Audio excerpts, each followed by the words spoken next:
Buntag mga kaigsuunan, kinausab ang kabilin o ang inyong host si Jojo Bersales. Niata karon sa San Remigio kay nakakaot mi og daghan kaayong mga kalabira nga importante kaayo alang sa kasaysayan sa Subo. Tukion nato kini karon nining atong programa nga naguluhan, Kabilin.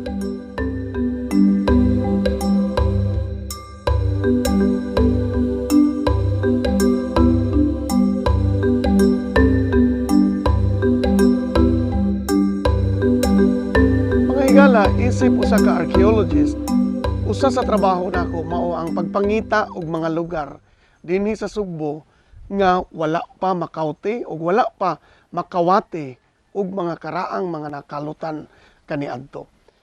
Niadtong 1970s ngadto sa 1980s, halos nalukop ang tibok Sugbo og pagpangawat og pagpangalot alang sa mga antik nga mga plato og mga bulawan nga nahisulod ni ining mga karaang mga lubong. Swerte gyud ta nga pag-ani namo dinhi sa San Remigio, nakakuha kitag permiso sa mayor, si Mayor J. Olivar, og sa Archbishop sa Archdiocese of Cebu, si Archbishop Jose Palma, og ang parish priest sa San Remigio Parish, si Father Fritz Malinaw. Nga magkaot ta dinhi, nagsugod Marso 23 ngadto sa Abril 16 niining tuiga. Ug tuod man sa among pagkaot, kini ang among mga nakita.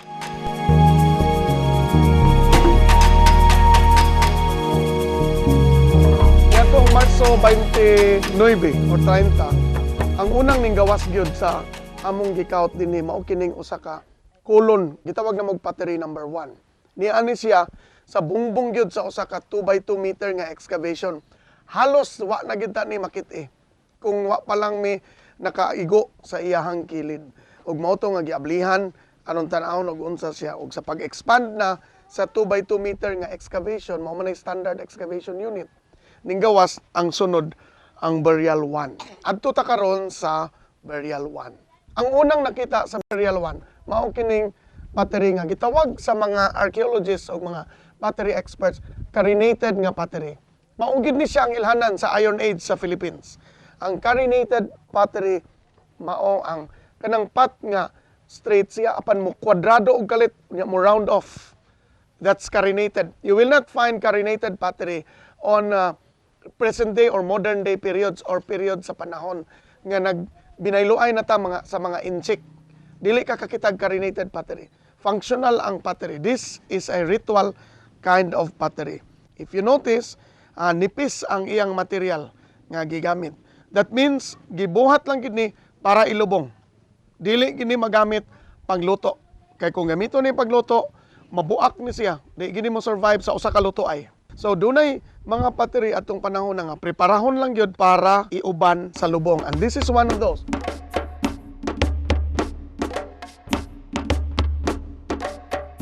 Pag humano gawas ani nga pottery, ning gawas ang burial 1. Now, burial 1 clearly shows a position that we think is standardized sa atong panahon na mga 1,000 to 1,500 to 2,000 years ago. Ang tiil nagapoint sa dagat, ang ulo naa sa western side. If we were on the eastern side sa Picas, sa eastern side of Cebu, mubalisa ding mga lubunga. So meaning ang tinuhuan ining panahon na mao nga mubiyahe ang kalag sa dagat. Because remember, at this time, wala pa nato may bawing around there ang kalibutan. So everyone, aning panahon na, probably thought that the edge of the horizon, ang tumoy gyud sa dagat, nga di na maabot sa mga baroto o layag, mauna diha ang laing kalibutan. And the only way to reach it is mubiyahe ka anang dagata. So kining mga kon, pabaon or balon ni siya para anang biyahe. Ang tungod kay balon ni siya, pangandaman gini pagtrabaho. Dili gini siya kanang usual ra nga gamiton pangluto. Special nga mga pagkaon, special nga klaseng mga kulon ang gamiton para dadun sa kalag ngadto sa laing kalibutan.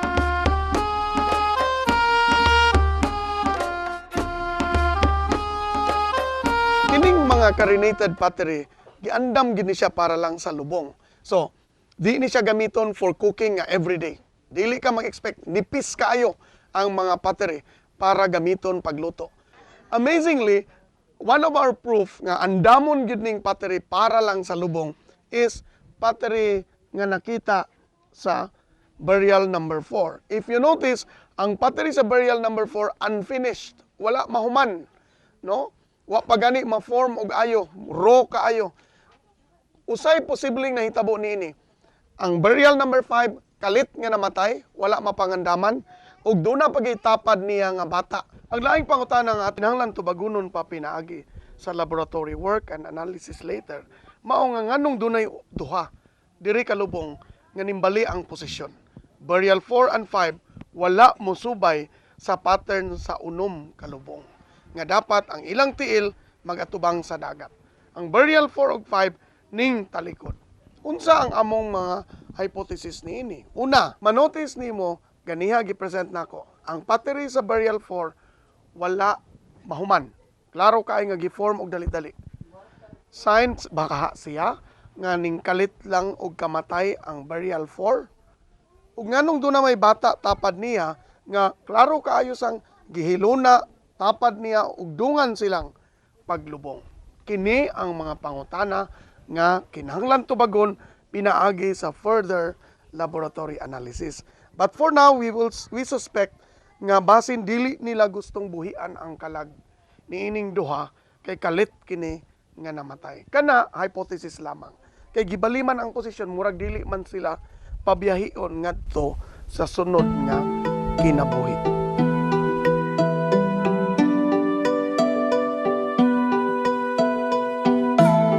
Kini nga mga pottery andaman butangan og mga klase-klaseng pagkaon alang lamang sa katapusang biyahe. Niining panahona among duda ang tinuhuan mao nga mubiyahe ang kalag pinaagi sa dagat. Mao na nga makita sa 1,000 peso bill ang manunggol jar, ang tabon niya dunay tao nga nagbugsay duha ka buok, mauna siya kanang manunggol jar nga makita sa 1,000 peso bill kaedad na siya niining mga lubngan.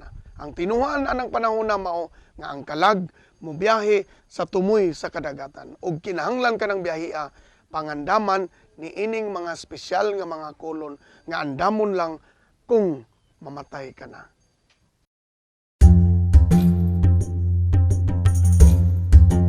Usa sa mga duda nato nining panahona sa Iron Age or Metal Age, maong dunay mga tao nga dunay espesyal nga mga papel sa ilang kinabuhi. Pareha niining burial number 3, ikatulong nga lubong nga among nakautan. Doon na siya giuban nga kinason, nga gi-scoop out. No? This is really crafted. Dili ni siya naturally occurring. This is a melon shell. Sa scientific name niya, Melodiadema. Nga sa karaang panahon, sa ubang mga sites, makita ni siya gamiton nga scoop. Personal ni mo nga gamiton para painom baka or para ligo. Nganong sa tanang mga lubong, kiniraman siya dunay inani. Duna sad siya ay tulo ka klase. Duha ka klase nga mga metal or iron nga mga tools. Nga we suspect ang usa murag digging tool, pero ang usa murag bangkaw baka kini nga pangpatay og mga isda. Duna siya ay dagger, no? Nga iyang gigunitan. At the same time, ang pinaka-importante nga portion niya mao ang iyang pottery. Red slip nga dunay decoration nga carinated. Wala sa ubang mga potteries dinhi. Siyara ang duna ni ana.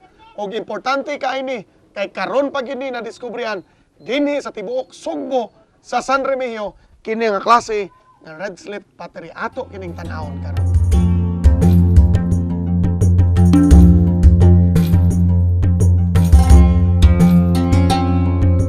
Kini nga pottery red slip diri ni siyang dapita. Nagtindog na siya dapit sa tiil. Kompleto ni amo paning sumpayonon apan ang importante ani niya nga nipis gyud kaayo ang iyang material. Clearly funeral material, dili pangluto.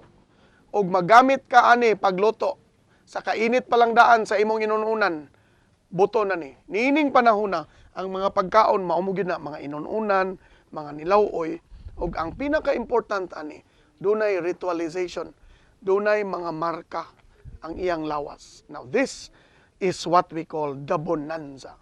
Bingo. Morning pag-post na mo sa internet ani, doon na dayon ning react sa France nga, bingo, you have found a very rare Iron Age pottery. Nganong gi-consider siya nga rare? Una, flaring ang iyahang mouth, no? So instead nga usual nga pottery nga pa-straight ning flare ning ana pagawas. Ang iyang neck klaro kaayo nga dako siya nga pottery, dunay decoration. If kompleto ni siya, this would have been a perfect specimen of the Iron Age. No? Apan amo ni siyang sumpay-sumpayon. Nya red slip siya, pula ang iyang clay material. Dili pare sa uban nga laig color, no? Pula ang iyang clay material. Special nga klase nga clay.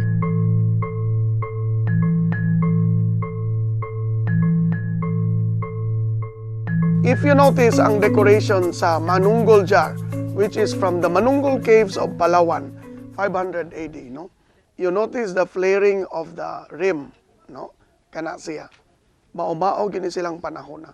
Ang color aning 1,000 pesos, naapektuhan man lang ang Manunggol tungod sa color sa pesos, mo nang na blue. But normally ang Manunggol jar inani og color pula. So, we suspect nga duna ni siya contemporaneity. Pare-pareho silang panahon. Mao-mao ang kultura aning panahon na. Naanay baruto nga duha ka buktaw nagbugsay padong sa sunod nga kinabuhi.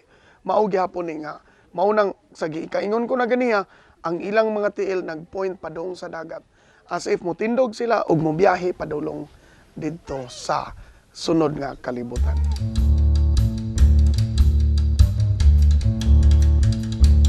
Usa sa mga importanteng pangutana gyud sa mga tao dinhi sa San Remigio ug sa ubang mga sites diin nagkalot kami mao nga nagdala ba kami og detektor ug giunsa namo pagkibaw nga dunay mga lubong dinhi. Kini tubagon sa atong usa ka expert sa mapping ug surveying gikan sa National Museum of the Philippines ang atong partner nini nga excavation, si Jose Santiago. In every archaeological endeavor, one of the most important activity that must be done is the mapping of the site. Mapping delineates the area that we call archaeological sites. It will show a graphical representation of how the site would look like, and it will show where the excavation were conducted.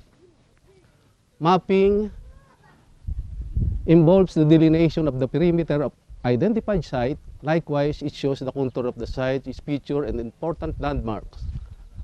Lastly, through mapping, excavation squares are likewise plotted. So kung humana ka ng mapping at ito ay ready for excavation, but before any excavation is conducted, the site should be grid to determine the exact location of the square based on datum point. So diyan lahat naka-base lahat ang datum point, either vertical or horizontal. Nagsugod ta diri and then nag-establish ag north to south nga points, no? Okay. Tag 2 meters each. Okay. Okay. Now, ang unang pangutana sa mga amo ni ang simbahan. Ito ang simbahan. Ito yung road. Road karon. Ito itong Baybayon. Baybayon. Okay, ang municipal beach. Mhm. Ang pangutana gid sa mga tao, naa ba tay detector sa pagkalot diri? Yeah. Wala. Random lang ang pagpili sa atong mga squares na huhukayin. So random ang pagpili sa squares, meaning nagtsamba-tsamba lang mi og kalot dinhi sa mao mismong lugar nga namapa. Nag-establish mi og tag 2 by 2 meters. Nga standard distance from one grid line point to the other. So kining tibuok lugar sa simbahan ug sa beach, gi 2 by 2 meter ni siya nga pagsukod ibutangan og mga pegs. Now, Pegs. kini gani nga unit nga naay burials, gitawag ni siya og kaning dapita.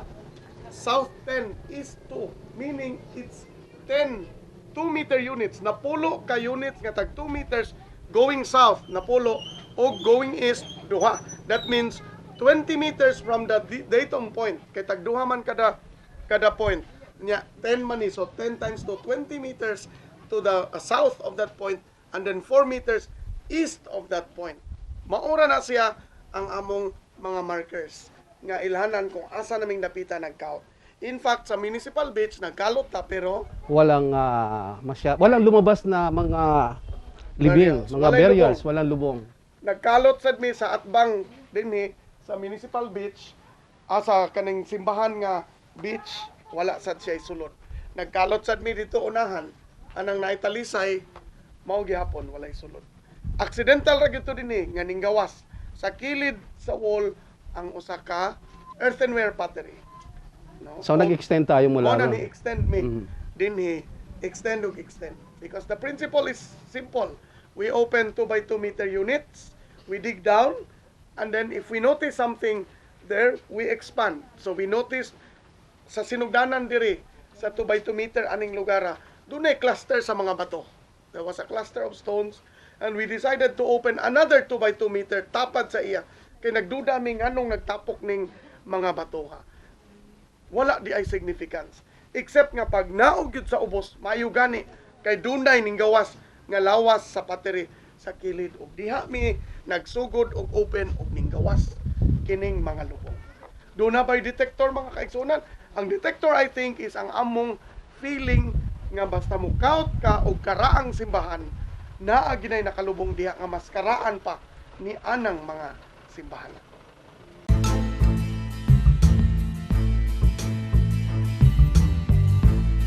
Ay gala, balik ta sa kabilin.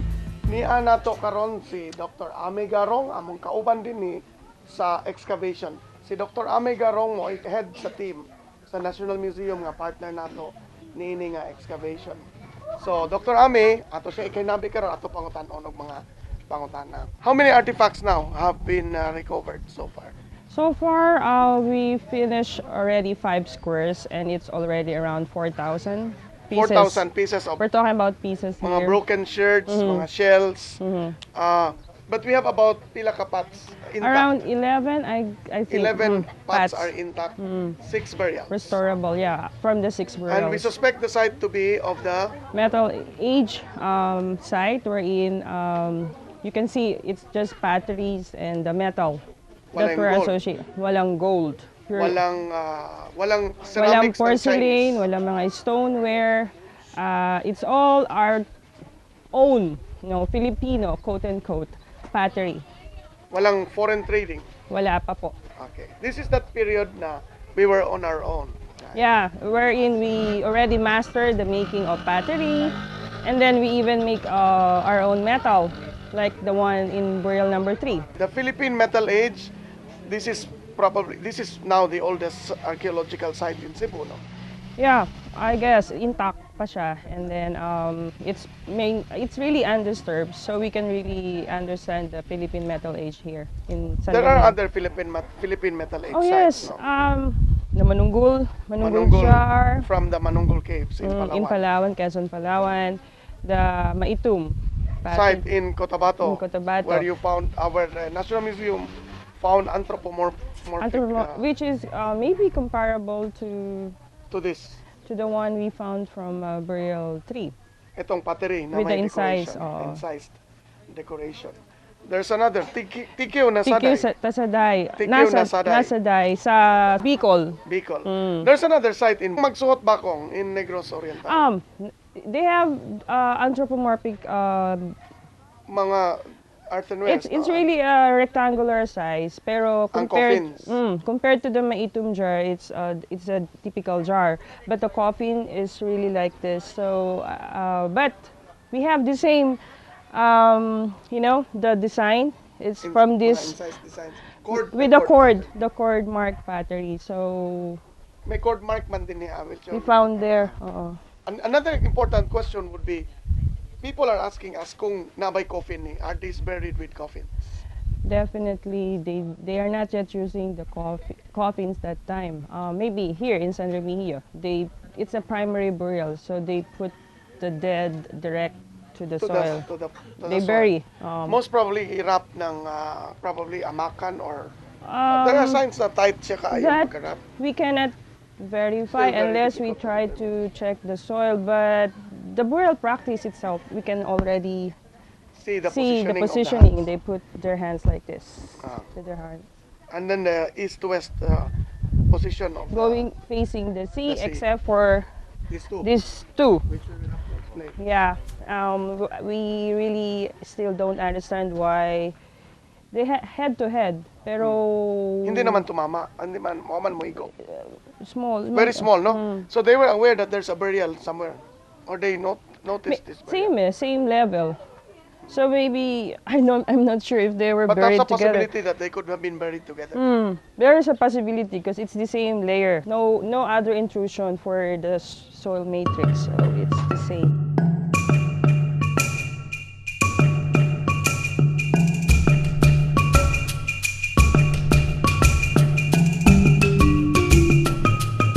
Mga higala, usa sa importante sad natong namong na-notice dinhi sa mga burials, mao nga dunay mga ngipon nila nga nagsapaw-sapaw.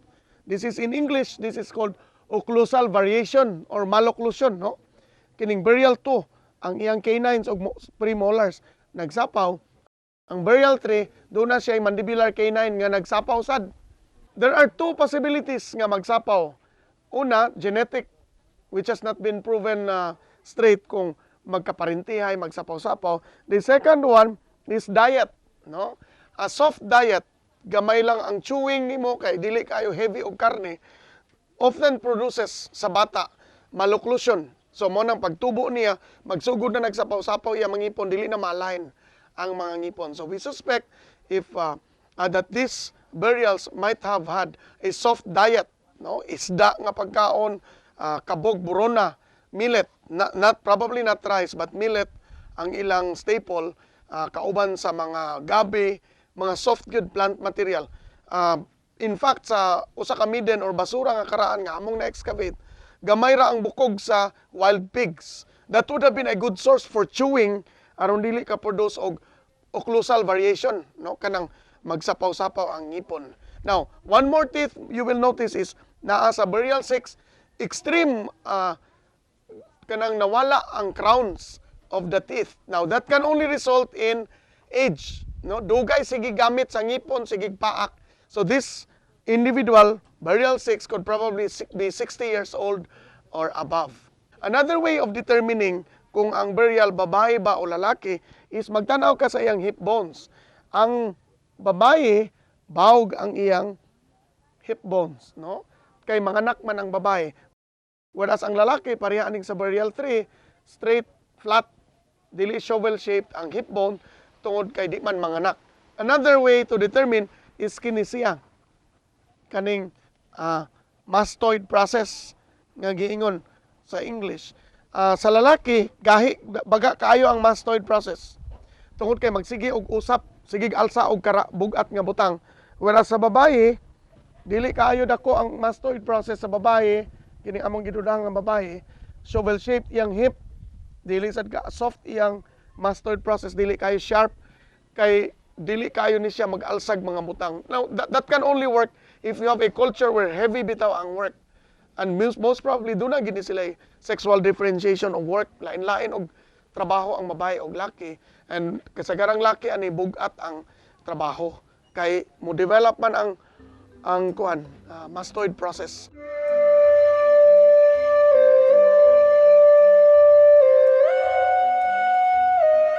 Mga higala, usa sa mga pangutana nga importante natong tubagon mao kung anong dinhimi sa San Remigio nagkalot. Nganong dili sa laing mga lugar. Ang tubag simple lang. Kini nga archaeological team nako kauban sa University of San Carlos, sa National Museum o sa Provincial Tourism and Heritage Council and Committee on Sites, Relics and Structures, daghan ng mga lugar na na-excavatean. Nakaadto nami sa Argao, sa Hinatilan, sa Boloon, sa Tuburan, sa Camotes. Nang monitor pa nato ang trabaho sa Plaza Independencia. Apan nganong San Remigio lamang ang nakaproduce og metal age site. Kini aksidente sa panahon. Una, giimbitar kami dinhi ni Professor Trizer Dale Mansueto og ni Engineer Cabellion. Kay niingon sila, kusog kuno ang kinalutay dinhi kaniadto sa baybayon. Apan, niingon sila nga, basin wala pa mahurot. Kining archaeology manggod, sad kaayo sa Pilipinas. Halos tanang sites nga aduna untay mga ebidensya sa karaang panahon, nahurot na og kaot.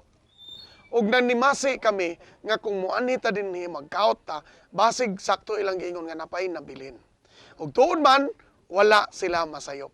Ang sayop lang gamay mao nga ang ilang giingon manggod nga ang baybayon wa pa makabkab. Na prove na namo nga ang baybayon dinhing dapita sa poblasyon hurot na ni og panguha. sa mga tao kaniadto alang sa ilang bulawan, sa katong ingon og mga bansil nga ngipon, ug bosa ni ami nagpasalamat sa simbahan, sa kasimbahanan sa Archdiocese sa Cebu. Kay halos tanan nga mga sites namo nga ma-excavate naa gyud sa simbahan. Kay wa gyud ug di gyud makautan ang simbahan tungod kay abtik ang kaparian nga magbantay nga way magkaut sa ilang mga kayutaan. Usa sa mga pangutana mao nga nganong gitugtan kita sa kasimbahanan. So I think ang simple naman ang explanation ni Cardinal ana kaniadto. Kay nakasabot si Cardinal nga ang property sa simbahan anaa lamang sa ibabaw, and what belongs to the state is what is underneath. Of course, mo respeto ta sa pagpanag-iya sa simbahan sa yuta. Mao na nga tanan natong excavations do na permiso sa Archdiocese of Cebu, dinhiman o sa Bolhoon. Ug sa uban pang umaabot tingali nga mga lugar tungod kay pasalamat ta sa kasimbahanan, halos tanang mga sites nga do na pay nabilin sa atong kabilin o kasaysayan. Naa na lang gyud makit-an sa mga plaza nga nagatubang sa mismong mga simbahan.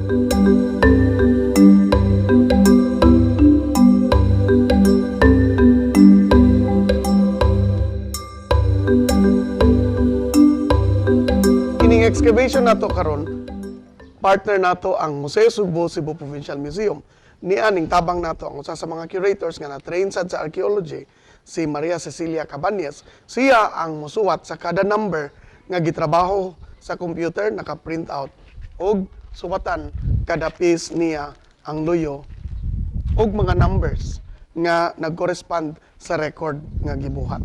So muuni siya inanion ang pagtrabaho sa archaeology. Each piece assignan og number nga nag-encode sa computer, isuwat unya paghuman tabunan siya og ganang manicure nga transparent para ma-permanent na ang record. Then all of this will be deposited at the University of San Carlos Museum as well as Museo Sugbo. Aron dunay kami nga exhibit, dunay record siya nga magamit.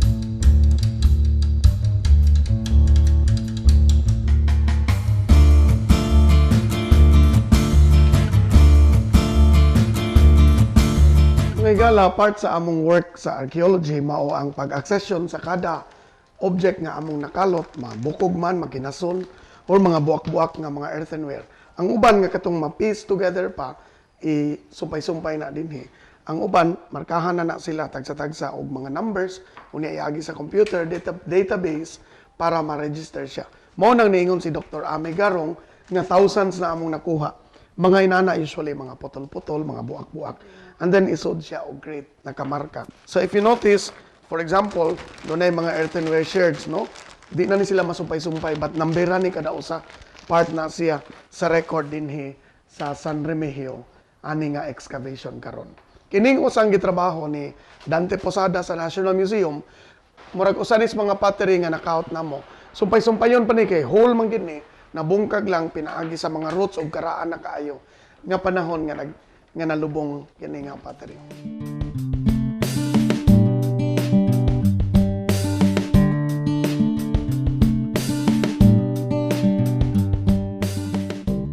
So, si Dr. Ame Garong karon mo'y nag-encode sa mga artifacts. Dunay software nga gigamit namo nga binuhat gyud sa National Museum, gigamit og MS Access. Dili kada object i-encode siya og i-print ang results og inani ang resulta nga i-cut dayon siya og ibutang sa kada piece nga isulod og plastic para dunay full record ang entire excavation. Ang final printout would be something like this, kanang lista sa tanan nga mga pottery, earthenware sherds o mga bones or mga shells nga nakuha namo individually tagsa-tagsa gyud. Mo na eventually moabot gyud og thousands ang record dinhi ani nga excavation alone. Bisan tuog napulo ra ka spots nga hole, unom ka burials, you will be shocked nga thousands di ay ka-artifacts ang nakaunt over 4 different layers hantod ni abot sa burials.